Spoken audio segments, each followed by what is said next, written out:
Well, coming on content and all things digital. I got Stuart Armstrong. Hey. Stu. Okay. It's now ComQi. That's right. Right.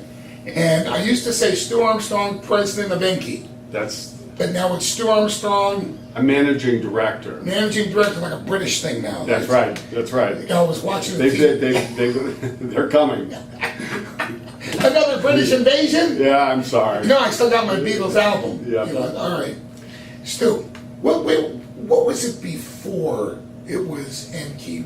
It was three words. We have gone through a number of sort of variations or changes. When I first got hired, it was called Digital View. That's the Digital View. Digital View. Yeah, that was Digital it. View, I remember. Yeah. And then that business, the media side of the business, was acquired by Enki Holdings. Okay. And became Enki. And now it's ComQi with the merger between Enki and. How is the measurement? Because I see on Daily Do for a couple of years, or it seems like every year, Enki is rated the top software guy, right? Right. How's that measurement? Is that by customers, by dollars, by countries? Well, he has certain criteria. He has one of his criteria is that he's looking at global companies. Okay. He's looking at global companies. He's looking at overall growth. He's looking at levels of innovation. So based upon that criteria, that's how he's ranked us. He ranked us, or the Daily Do ranked us #1 for 3 years running. Okay. But that wasn't it. Also, Frost and Sullivan, in their study, for 2 years running, ranked us as All right, tier now I'm 1 being a player. commercial. Now I'm being a commercial. Well, you asked for I it, guess. so. You know, when I want to talk to you about this telephone thing, about the Okay. shopping and the interactions with the screens. Mobile marketing. First, you put me in mind, I'll bring that up. When we did our Care Media Holdings, we did 3 RFPs. Our first one, and we started learning what digital was, and the second one, we had an deployment that didn't work at all. And then the third one is when the RFP went out and said, we need the software and the deployment, the Joey Bag of Donuts, Right.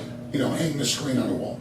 Don't come in alone. Yes. And everybody, we had like about a dozen right at the end of the day that we kind of worked to We figure all out. paraded into Tampa. That's right. Yes. And the software guys came in with the hardware guy, or a hardware guy came with a software guy. Right.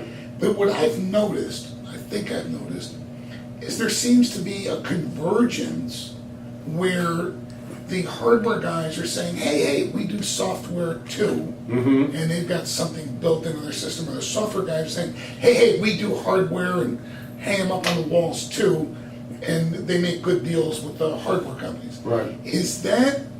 Are we seeing the beginning of a long-term where you're going to be going to one company for like, I don't know what you call it, one-stop shop, or networks? And right now we're seeing a lot of the second stage.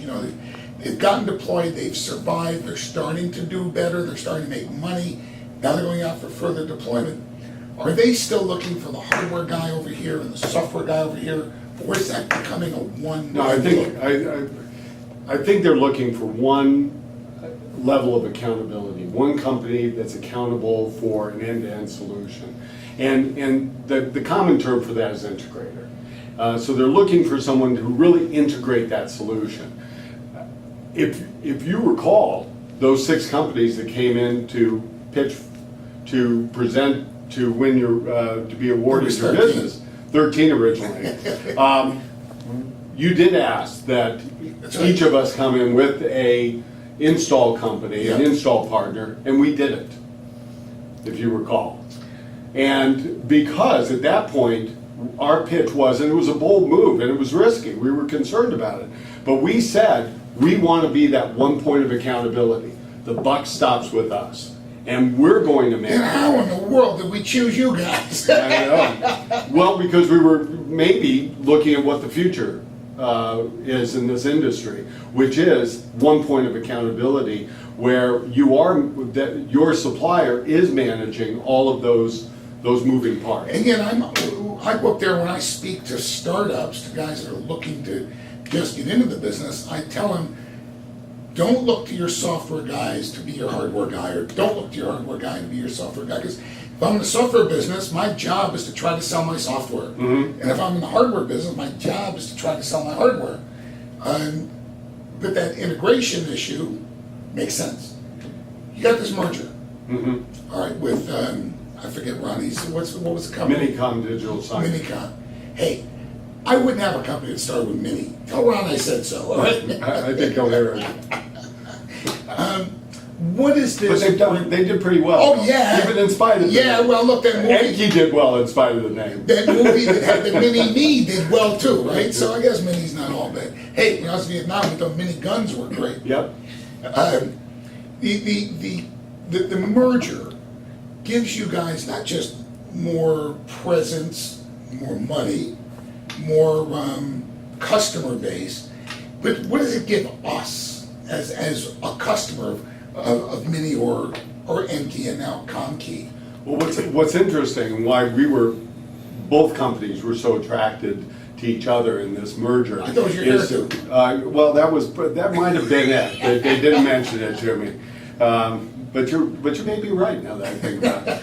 One was that Enki, through its Engage software, brought the ability to drive revenue, monetize the network, to deliver the right message at the right place at the right time. Minicom, with their video extension distribution hardware, brought the ability to lower the total cost of ownership. So where you don't have in a multi-screen environment, you can have a single player, and that single player can be reaching out at links far beyond the competitive video distribution and extension hardware. So Minicom has really brought some innovation, and it drives down the cost. So what do you have when you're driving up revenue and you're driving down cost? You're really delivering a stronger ROI, and I think that's what we're bringing to our customers, is that stronger ROI. Bring these smartphones in for me for a minute. I know we use them. I mean, you guys were with us for a while. You know, got us going with the texting application. That's right. We've been doing a lot of that over the last year with our advertisers going from the screen to the texting or the mobile SMS, coupons, stuff like that. And I know our content developer has been doing content for those screens as well. You're talking to me about using the smartphone in some integrated method with the screen at retail. And retail's, I think, something I just don't know about. So tell them guys. Well, what's exciting about what retailers are wanting to do is engage their customer in a real more intimate way. Because the power now is with the shopper. The shopper can go in and I can do a price comparison right in that retailer's store. I can look at the item if I'm buying a computer, I'm buying a new flat panel screen. I can scan that barcode, I can bring up an application that shows me what that price for that exact SKU is down the block or online. Okay. How does that interface, or not interface in a technical term, but from a merchandising or marketing perspective with the screen? Well, so let me just finishing that point on the phone. Is it's important for that retailer with that power with the shopper to be able to have a more intimate discussion or conversation with that shopper. So they could say, oh, by the way, we'll do price matching, or we'll do free delivery, or we've got 36 months of interest-free financing for those items, and you're a loyal shopper, so we'll even kick it up a bit for you. How it integrates with the screen is a couple of ways. First of all, the screen is a one-to-few environment.